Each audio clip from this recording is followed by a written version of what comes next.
Well, in his first letter to the Corinthians, St. Paul spoke of the three things that last, namely faith, hope, and love. And following that Pauline prompt, our tradition has identified those three as the great theological virtues, meaning the virtues around which the spiritual life really is structured. Now, here's a conviction of mine. I think one reason why religion is often seen in a negative light today is that people misunderstand dramatically what we mean by faith, hope, and love. The distortion of those three has led to all kinds of problems. First of all, faith. I know I've spoken about this before, but I think it bears repeating because in today's world, faith is maybe the most misunderstood of the theological virtues. How do people in the secular world tend to see faith? Well, in a culture besotted with the physical sciences, they tend to see faith as bad science or primitive science, something lying below the threshold of reason. Superstition, credulity, naivete, that's what faith is. So simple-minded people have faith, serious people have science. So which of the new atheists, was it Daniel Dennett, said that atheists should be called the brights, and religious people, I guess, would be the dulls or something, Well, in the Catholic tradition anyway, faith is never something that lies below the threshold of reason. Let me just say that as emphatically as I can. Faith is not sub-rational or irrational. It's not something that fails to meet the demands of reason. The Catholic Church hates superstition. It's against credulity. It's against naivete. And consistently throughout its history, the Catholic tradition supports reason, the sciences, philosophy, etc. So what is faith? Faith is indeed a surrender.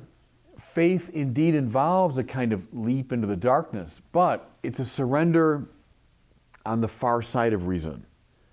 It's a leap into a darkness beyond the place illumined by philosophy and science and reason.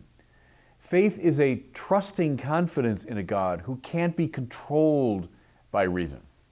Now, flip the thing around too, because I think this is illuminating.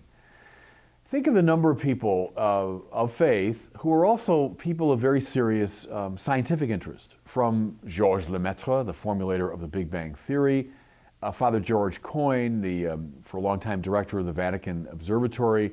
Think of someone like Stanley Yaki, who was a Benedictine priest and also a high-level scientist, Teilhard de Chardin, on and on. What do all these people see? They see, as they reverence the sciences, that the sciences themselves rest upon something not unlike faith. For example, that faith, that confidence in the intelligibility of the world, without which science can't get off the ground. Lonergan saw this very clearly too. The faith in the work done by thousands of other scientists that they themselves have never verified. If you're doing scientific work, you're basing your work on all kinds of unverified data that was given to you by lots of other people.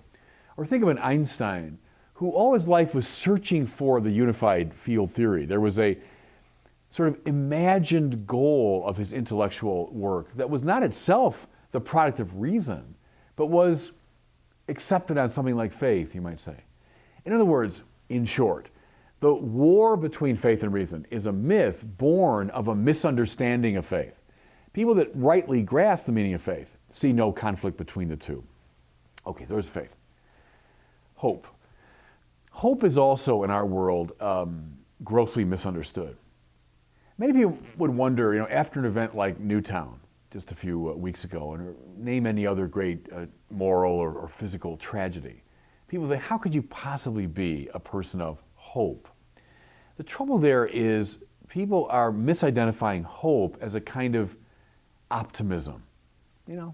All will work out fine. Everything's going to be great. If God exists, if I have faith in God, well then God will just eliminate all such tragedy and suffering and problems from the world. Here's the thing about it. Look at the Bible. Look at the Bible. Every page of the Bible is written by somebody of enormous faith in God, right? They all passionately believe in God.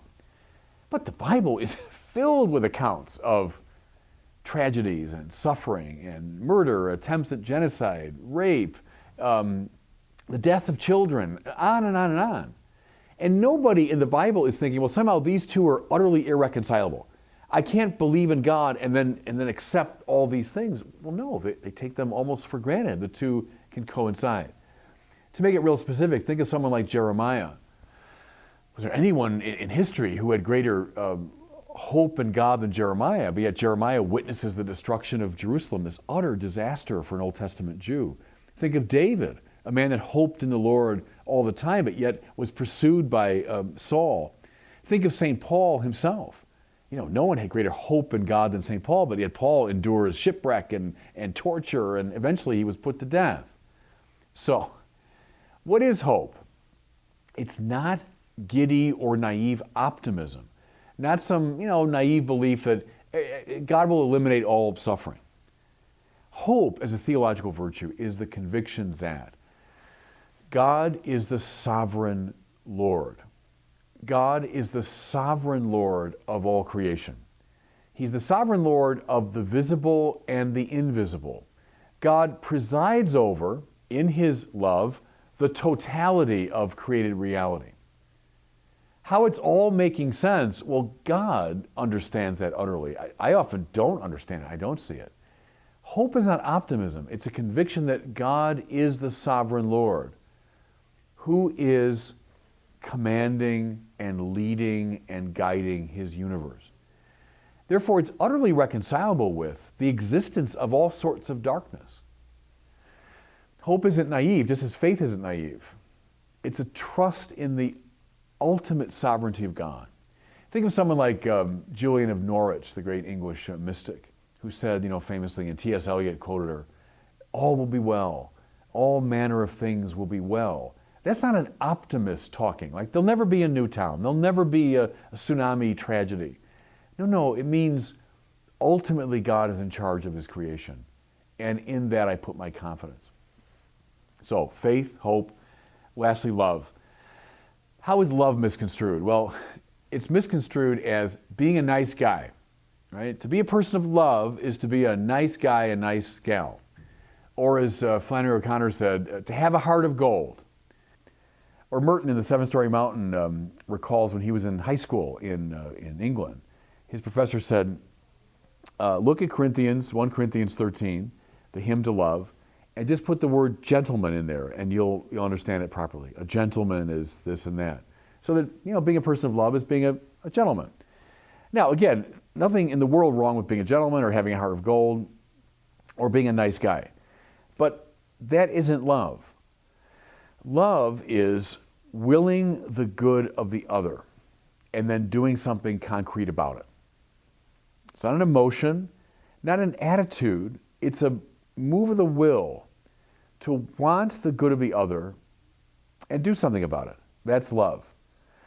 Now, once you see that love is altogether reconcilable with not being a very nice guy sometimes, not being a gentleman sometimes. And what I mean is tough love. If you're challenging someone who's caught in an addiction and you got to say some pretty tough things, make some really strong demands, you're being anything but nice at that moment.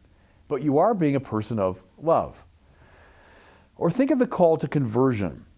My generation hardly ever heard the call to conversion. We heard God is love, and therefore everything's fine. But the call to conversion is ingredient in love. Why? Because love is wanting the good of the other. If someone's on an errant path, someone's on a sinful state of life, the loving thing to do is to get them out of it, is to shake them out of their complacency, change them. So love is utterly reconcilable with being not a nice guy, being ungentlemanlike. Love, as Dostoevsky said, and Dorothy Day famously quoted him, love is a harsh and dreadful thing. Well, nice guys aren't harsh and dreadful. Maybe not, but people of love can be, because love is a willing of what's truly good for the other. So as I say, I think one reason why religion is often seen negatively today is people don't understand what we mean by these three things: faith, hope, and love. We need to put, I think, some teeth back into these theological virtues.